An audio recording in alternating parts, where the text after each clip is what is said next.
A very good morning to all of you. My today's lecture topic is Israel and Palestine conflict. So gentlemen, from the past 11 days, we have seen the intense fighting is going on between the two nations. We can say airstrike by the Israel on the Gaza Strip led more than 200 innocent people lost their lives. 60 to 70% of them were innocent children. And we can say the unnecessary rockets fired by Hamas led the situation into war, and now the innocent people from both the country are victimized. Coming on to the conflict between the two nations, then we know that this is not new. It was all started in 1947 when the state of Israel was formed. Now gentlemen, if we take a look on the history, then we found that the Jewish people have been persecuted through ages. Throughout the history, we have seen because of their religious belief and foreign culture, they have been persecuted. They have been persecuted during the Ottoman Empire. They have been persecuted in Europe. They faced Hitler genocide, and finally they decided to, migrate to their ancestral homeland Israel. And in 1947, with the help of United Nations, the state of Israel was formed. But soon after their independence, the Arab nation declared war on Israel.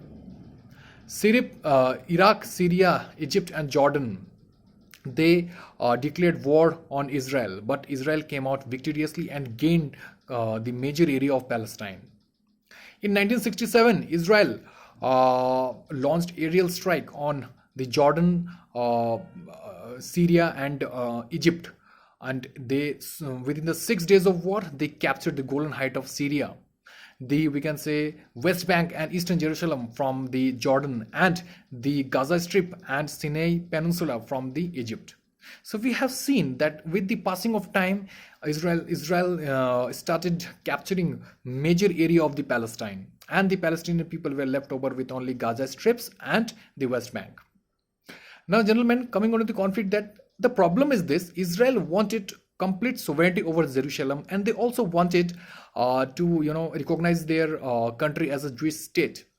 But we know that Jerusalem is the third we can say holiest shrine in the Islam after Mecca and Medina, and that is why the Arab nations, they came in full support of Palestine, and they cannot let Israel gain control over the Jerusalem.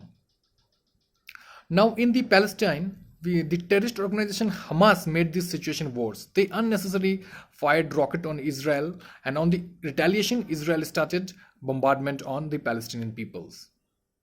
There is another political party called Fatah. They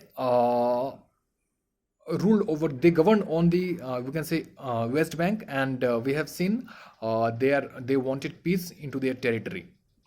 Hamas did not even recognize Israel as a state, and the current conflict was triggered when they launched rockets on the Israel. Now in the United Nations are made concern over the issue. They want ceasefire between the two nations as soon as possible. On the other hand, we know that India supported both Israel and Palestine. They condemn on the what Hamas fired rocket into Israel. They also want Israel to stop violence over the Palestinian peoples. So on the other hand, we have seen USA also wanted to de-escalate the issue as soon as possible. On the other hand, Arab nations like we can say Iran, Qatar, Turkey, even Pakistan, they came in full support of Palestine, and they are backing Hamas. So finally, gentlemen, I concluded my lecture topic by giving the solution. We know that the current conflict is going on because of the tussle over their land and identity. The peace can only be achieved through mutual sacrifice and talks.